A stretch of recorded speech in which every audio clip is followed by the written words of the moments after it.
आज एक बात बता थो, दारू और नशा के जाल ले गांव समाज ला बचा थो। कोनो सोले दारू पियरा कहो ही हमर छत्तीसगढ़ के, नशा छोड़ो संगवारी मनान मन मान बढ़ाओ महतारी के। कोनो सोले दारू पियरा कहो ही हमर छत्तीसगढ़ के, मांदर बजे गीत गूंजे शान बढ़ावो माटी के।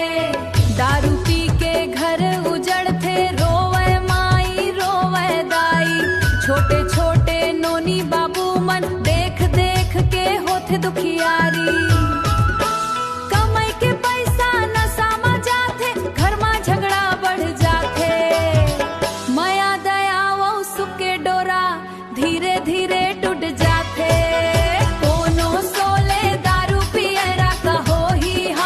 छत्तीसगढ़ के नशा छोड़ो संगवारी मनान मन मान बढ़ाओ महतारी के। अरे हो अरे हो अरे हो अरे हो अरे हो अरे हो।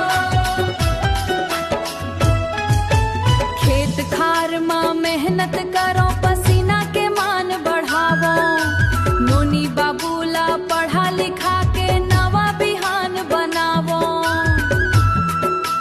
राउत नाचा पंथी नाचा लोक कला गे लावो, दारू के बदला माँ संगवारी गीत संगीत अपनावो। महतारी के आँखी मायासू अब नहीं झरना चाहिए, छत्तीसगढ़ के जवान मनला नशा ले दूर रहना चाहिए। जय जोहार के नारा लगा के एक नवा संदेश फैलावो, दारू गांजा नशा छोड़ के खुशहाल समाज बनावो।